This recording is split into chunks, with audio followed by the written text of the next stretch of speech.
Good morning, campers. I'm FaZe, and this is my trusty 10-pound shovel glove. And today I'm going to show you a couple little shovel glove maneuvers that I came up with to do things just a little bit heavier. So I'm going to start with the one that I call pump water. It has a couple variations. So what I'm going to do first, put my left leg forward, standing in kind of like a shallow lunge. My thumbs are pointing toward each other. Back hand, thumb pointing toward the end. This hand, thumb pointing that way. And then what I'm going to do, I'm going to keep my left hand right next to my knee, and I'm going to keep my right hand back here. The left hand does not move. It's a pivot point. I'm just going to pull up. 2, 3. I can make this harder by moving this hand in. And this is kind of like the remedial version. If that gets a little too easy for you, then stand with your feet about shoulder width apart, toes point forward, back straight, bend over at the waist. You can't see me. Bend over at the waist and pull straight up. Again, make this harder. Your left hand, your non-pulling hand, is keeping the shovel glove parallel to the ground. Next, we're going to do a levered overhead press. So, again, my thumbs are pointing toward each other. I'm holding the shovel glove like a barbell. My non-pulling hand, non-pushing hand in this case, which is my right this time, will be holding the shovel glove parallel to the ground. So when I push, I'm kind of pulling with the non-working hand.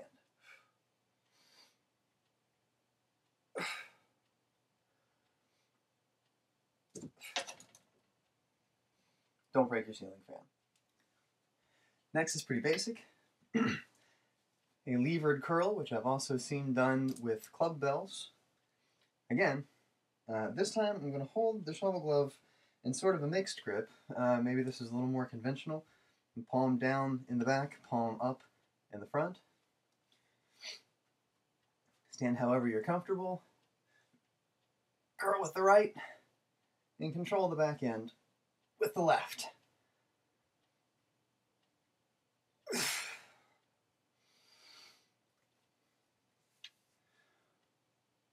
We can also do the same thing with the tricep extension. Hold hands out. Don't break your ceiling fan.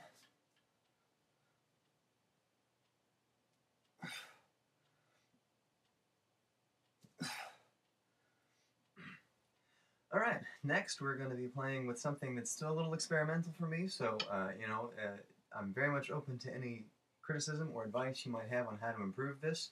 This is a shovel glove pullover, and we're going to need a prop for this one, or at least I am. I'm going to be using this chair, and I've also switched to my 6-pound shovel glove because it was closer and I picked it up first. But you don't really need a chair. You could use one of those big Swiss ball things, or you could just use the floor or a table or whatever. But I'm going to be using a chair, and the tricky part is getting onto the chair. But with a little practice, you can figure it out. Lay with your shoulders supported on the chair. Careful with your neck. If you have neck problems, I don't recommend this because it can be a little awkward.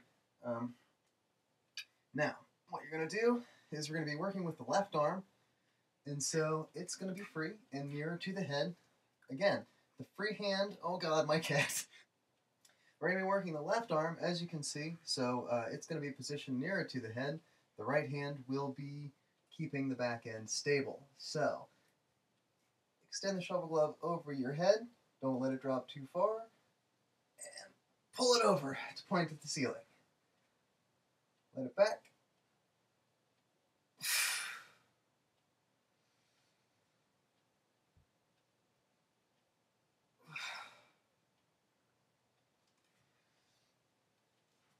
And when you want to switch sides, just position yourself so that your working arm isn't on the same side as the back of your chair if you happen to be using one.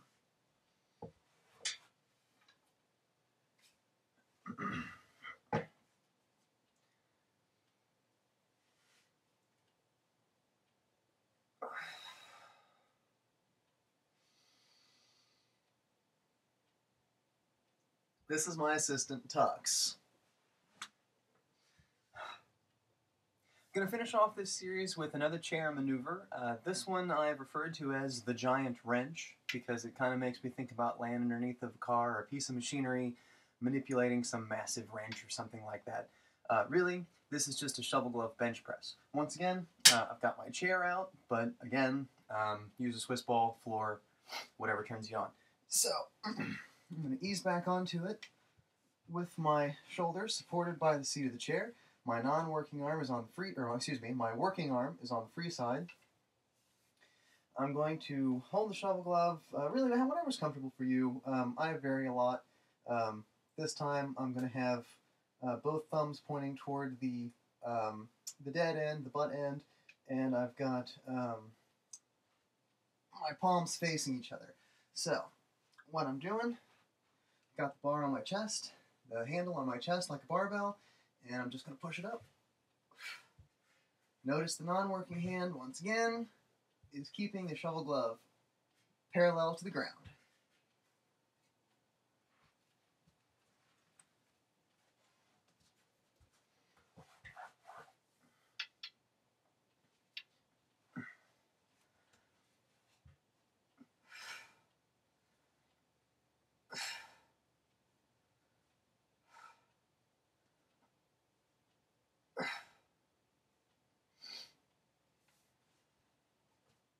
Just as kind of a final note, I thought it would be kind of a good idea to mention that I am not a healthcare or fitness professional, and I am by no means encouraging you to do any of the things that I have shown you how to do in this video.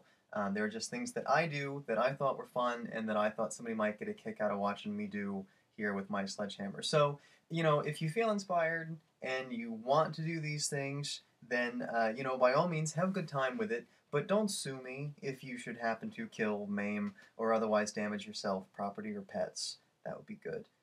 If you don't know what any of the Shovelglove business is about, then I encourage you to visit shovelglove.com. That's spelled exactly how it sounds, and you can read it directly from the words of the Shovelglove guru himself, Mr. Reinhard Engles. And you can also visit all of us there on the shovelglove.com message boards. That'd be pretty cool too.